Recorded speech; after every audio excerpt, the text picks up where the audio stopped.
Assalamualaikum warahmatullahi wabarakatuh. Welcome back to my video. Kembali lagi nih dengan saya Muhammad Akbar, di mana saya dan teman-teman saya di sini akan menjelaskan video pembelajaran karbohidrat part yang kedua. Nah, tanpa berlama-lama lagi, kita langsung saja ke videonya ya. Teman-teman, setelah kita membahas mengenai jenis-jenis karbohidrat yang salah satunya berdasarkan hasil hidrolisis. Pada part 1, kita telah membahas mengenai monosakarida, disakarida. Nah, sekarang kita akan membahas mengenai polisakarida. Langsung saja simak videonya ya. Polisakarida merupakan karbohidrat yang memiliki polimer yang panjang dan tersusun dari ratusan hingga ribuan monosakarida. Contoh dari polisakarida ada selulosa. Selulosa ini tersusun dari 1000 hingga 3000 buah glukosa. Selulosa banyak terkandung dalam sayuran dan buah-buahan yang kita kenal sebagai serat yang sangat baik untuk pencernaan. Selanjutnya ada glikogen. Glikogen ini merupakan karbohidrat cadangan bagi manusia dan binatang. Glikogen disimpan terutama dalam hati dan otot. Glikogen dapat diubah menjadi glukosa untuk menjaga kadar gula darah dan sebagai sumber energi untuk aktivitas otot. Selanjutnya ada amilum. Amilum ini tersusun dari 200 hingga 300 buah glukosa. Amilum banyak terkandung dalam makanan pokok seperti nasi, jagung, dan gandum. Untuk sifat dari polisakarida, yang pertama untuk amilum. Amilum ini dengan larutan iodium memberikan warna biru karena adanya amilosa.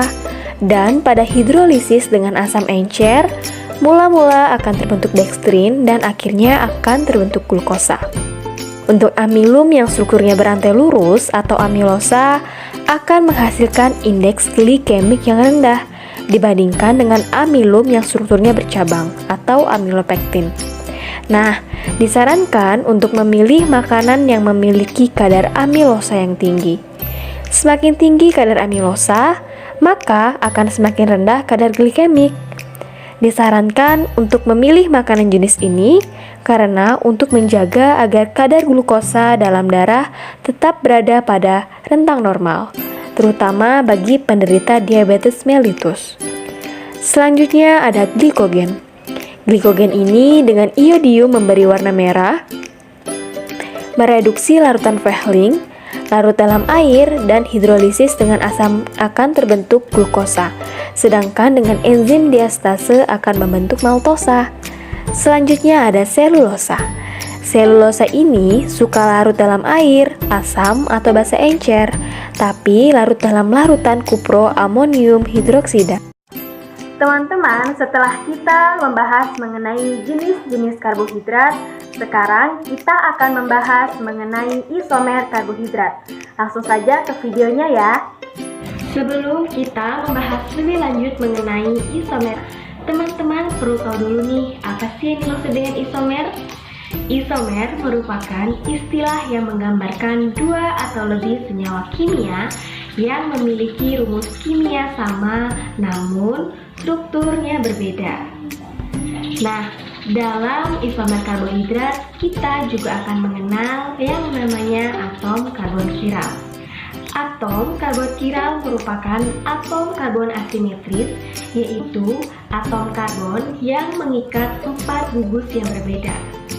Atom karbon ini merupakan atom karbon chiral.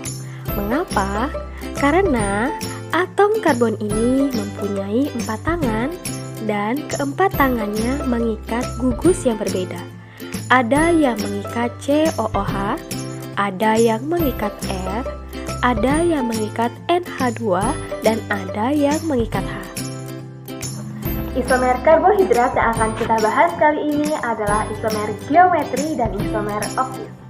Isomer geometri atau isomer ruang merupakan senyawa yang memiliki rumus molekul sama namun dengan struktur yang berbeda. Isomer ruang dinyatakan dengan D, L, alfa, dan beta.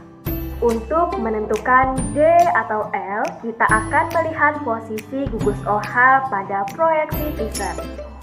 Pada proyeksi Fischer, jika gugus OH terikat pada C chiral paling akhir atau paling jauh dari gugus aldehid atau keton jika karbohidrat tersebut merupakan ketosa, dan gugus OH berada di sebelah kanan, maka itu D.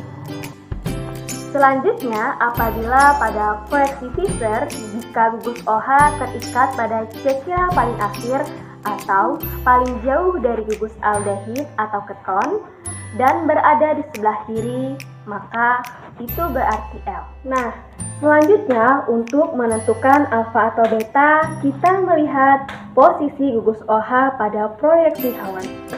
Jika gugus OH pada atom karbon 1 berada di bawah, berarti diberi awalan alfa.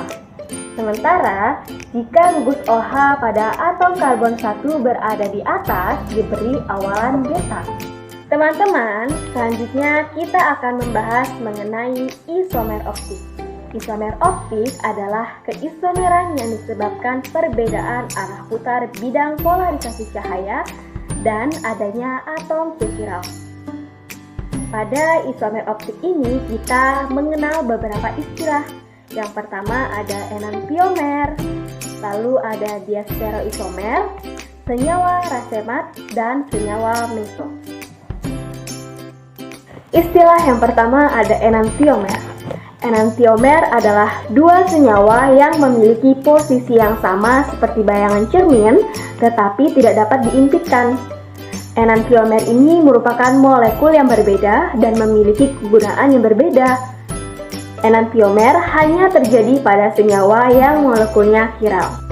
Istilah yang selanjutnya ada diastereoisomer. Diastereoisomer adalah suatu pasangan stereoisomer yang bukan merupakan bayangan cermin satu sama lain dan terjadi pada senyawa-senyawa yang memiliki lebih dari satu C chiral. Istilah selanjutnya ada senyawa racemat. Senyawa racemat adalah dua senyawa enantiomer jika dicampurkan masing-masing 50% akan membentuk campuran tidak optis aktif atau tidak memiliki atom C chiral. Istilah selanjutnya yaitu senyawa meso. Senyawa meso adalah senyawa yang mempunyai atom C chiral atau asimetris tetapi tidak optis aktif, karena senyawa tersebut mempunyai bidang simetris, yang berarti bukan merupakan senyawa chiral. Nah, bagaimana nih penyampaian materi dari Kak Regina tadi? Insya Allah teman-teman semua pasti bisa paham ya. Untuk materi selanjutnya akan disampaikan pada video pembelajaran part yang ketiga.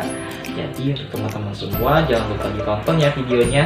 Mungkin itu saja dari saya. Saya tutup. Assalamualaikum warahmatullahi wabarakatuh dan sampai jumpa.